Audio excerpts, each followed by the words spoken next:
You know, I started to design out of necessity. I was not a designer, I was just a schoolboy. But then the family growing at my father and my mother place, they decided to bring me down in my bedroom in the basement. So, and they said, you can do whatever you want, we will pay, because that was the trade-off to go down, you see. So I did a sketch. I didn't know I could sketch. I was always sketching cars and chairs, but when I was a kid. And I designed a bedroom with integrated bed, integrated electronic, what was available at the time, and pocket doors that were sliding. Everybody would come and say, "Oh, you had a designer do that?" "No, it's my son. He's 14 years old." So I said, "Wow, I might have talent," but at the time I didn't realize. It's just many, many years later that I realized that that was my first commissioning for myself. From there, I started to do small things like create furniture. I bought some tools. I started to do my own design of furniture, even when I was 16. Then at 18, I worked in the nicest furniture store in Canada in the weekends, just when I was not at study, to make some money. And later on, I opened my own store. I was 21, and I became involved in the design industry, design business, designing products for my own use, my own stores.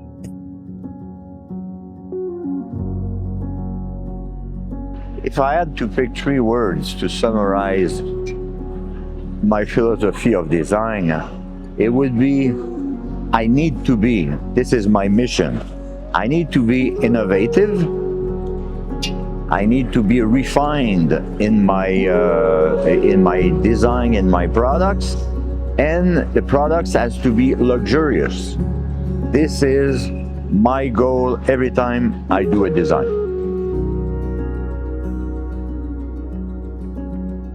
You know, I'm very related with nature because I'm Canadian. Everybody lives with nature. But in Canada, I mean in Quebec where I live on top of a mountain. Okay, so you have 4 seasons, really 4 seasons. You have the summer, the snow and everything. But very often people say, you are Canadian and you live in the mountain. Why do you design outdoor furniture? Well, when it's full of snow in the winter, my thinking is about being next to my swimming pool. So it probably inspires me. I like all kinds of landscape, and this is good for planting seeds in my brain to bring later when I do a design. It has to be like airy, like aerial, and yeah, nature is important to me. Yeah.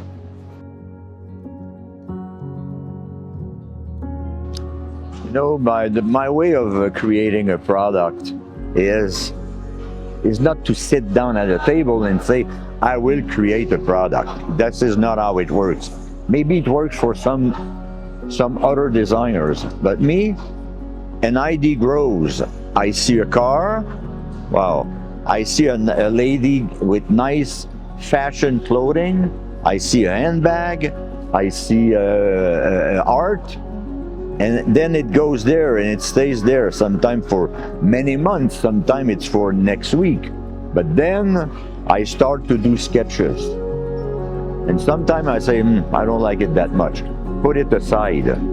But then, when I'm under pressure, because I need some stress sometime, when I'm under pressure, all this comes together. And then I do something, and I always with the feeling that this will be a hit. It's not always a hit, but most of the time it works. So I would say a lot of objects that I see in normal life. It can be a toaster, a nice toaster from Italian company, or you see, I've been exposed to a lot of European companies all my life when I had my stores. I would travel all around the world, and my thinking is, I don't design for America. I don't design for Europe. I don't design for China. I design for the world, which I think I know, but you never know that much things. But that's the feeling I have.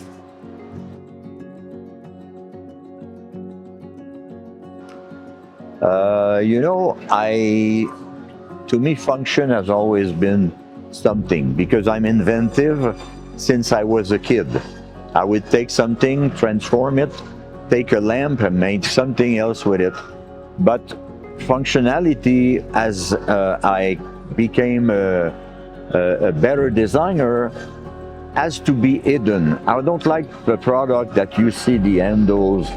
I like it when it does features, but you don't see it.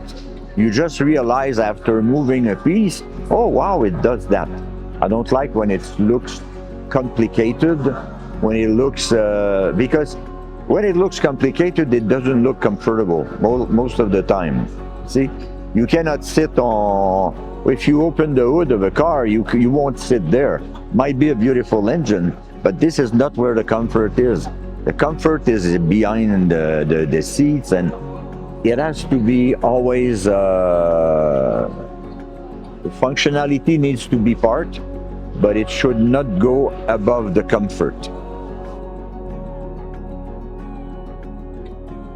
You know, actually, as a person and as a designer, I have never really followed trends. People know me as trend setting.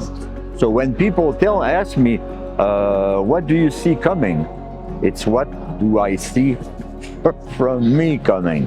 Because when you look at the market, a lot of companies are doing all the same. But lately, what I'm very proud of is we've developed, after a lot of work, it took some time, it took some mistake also, but we came up with a perfect finish of aluminum. It's wood on aluminum that really looks like wood. And the good thing, it has no maintenance. Because I love wood, but where I live, I mean, because of the weather, I mean, the springtime, in the summer it's very hot also. There's always maintenance. So the new finish of wood that we've developed is very, very something that gives me wings to go further. See. Also, the fabric that we're using, which is really waterproof, brings me a lot of flexibility in the shapes. I don't have to care if water gets trapped or things like that. I'm impressed by the quality of HPL, because HPL, you can take a piece, leave it outside forever, and it will always stay nice, see? So it gives me since I'm quality oriented in my design, because if I want them to be timeless and to stay forever, well, not forever, but for a long time, then HPL, high pressure laminate, is very, very exciting for me.